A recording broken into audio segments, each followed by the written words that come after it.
Alright folks, back of course one more time after originally uploading my first part of part 2 of Eye Opener, but doing a continuation of where I left off from there. Now of course, as I already spoke, about Obama going over there, he being accepted, they are happy to see him, Obama possibly become part of the European Union, etc, etc, etc. Now the thing where I wanted to leave off it was the fact was Martin Luther King.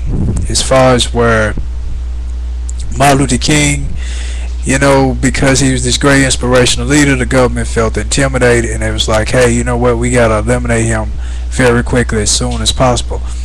Whenever the government sees that somebody is rising up very high and following after this one person, they kind of lose control of the people. It's like they have no, they feel that their power to control the people is being taken away from them by this one leader. So they figure, okay, take out the leader and we gain the power, we have the power back.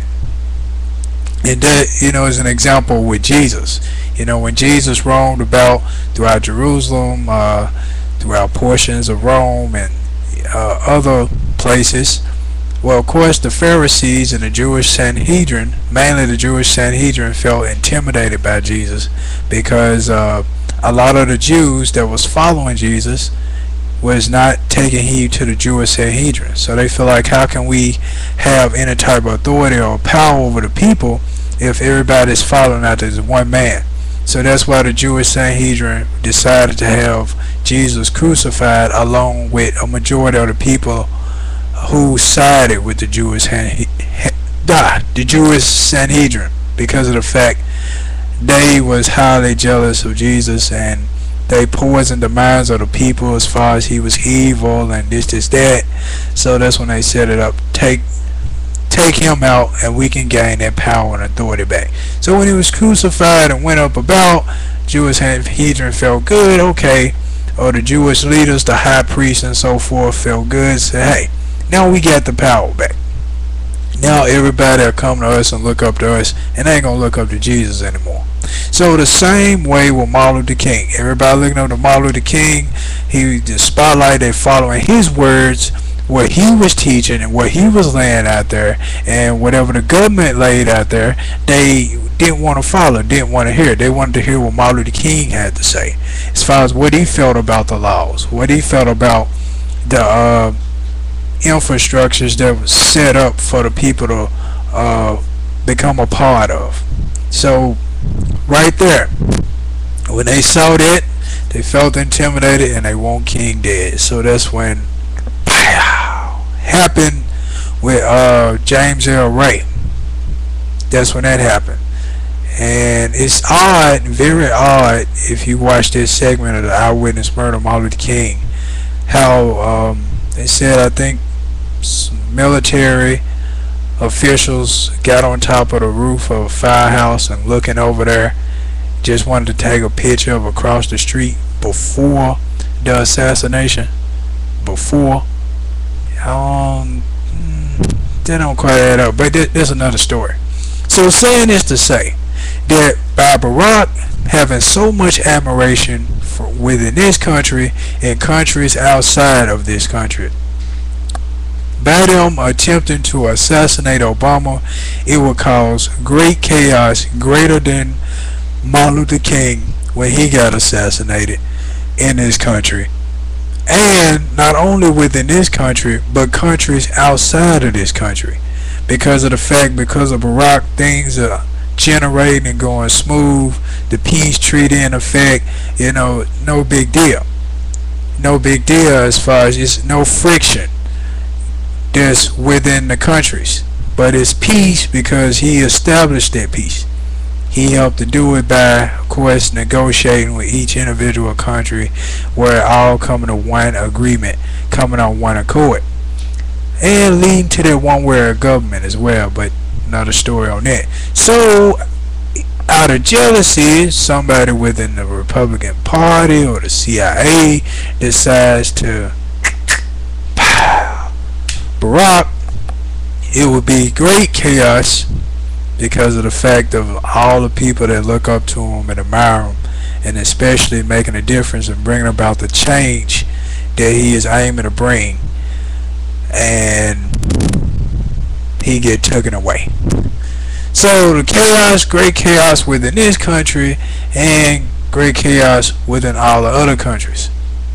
So if great chaos caught up in this country, the other countries, you know, okay, no longer the peace treaty is no longer in effect. You know, they try to take them out. You know, we finna try to shoot nukes, and we finna go over there and invade, and we finna do our own thing. So it's like everybody turning against one another. One big cyclone of confusion. One big cyclone. Just like it was with Martin Luther King. This whole entire nation went in a frenzy. Went in a frenzy when they found out he got assassinated. A lot of violence, a whole lot of smoke bombs, fire bombs, etc., etc. So, just thought I'll point that out, folks, as far as eye-opener too. The things I have spoken are coming to pass, and a lot of stuff I already spoken about came to pass. Prophesying about within Barack and Hillary when they was going at it, when they was in the race. Now prophesying about when Barack go over there, the Middle East, and go over there to the Iranian president, they will accept him immediately. Watch Prophecy Part 1. Browse through my videos, I'm talking about it, and other videos too, but Prophecy Part 1, definitely talking about hitting it dead on the head, but probably not as thorough as in my other videos, but that's the one I remember off back, because I got so many of them posted up here. So yeah. So folks, it's happening, it's coming to pass. For all you atheists, agnostics, and other people who do not believe in the Bible and believe that it's false, well, as far as what the book and the Bible I'm reading out of, the things that are prophesied are coming to pass, coming true. You're gonna have to choose, people. You're gonna have to make a choice.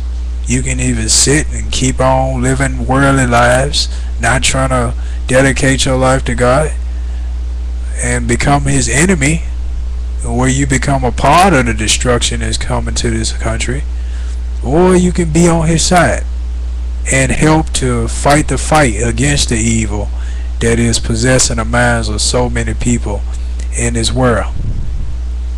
By starting, you can start by starting trying to convert as many people as you can within our own country to help get it back. I mean, the country is not going to get back on its feet. You know, it's prophesied for this country to go.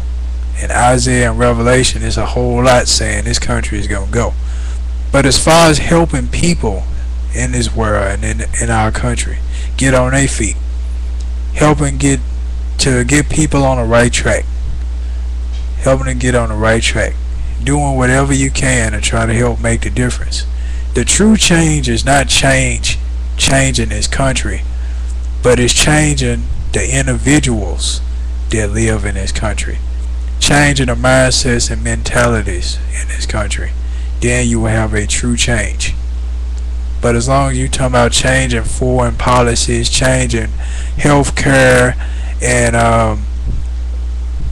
tax cuts and all that, it's really not a change.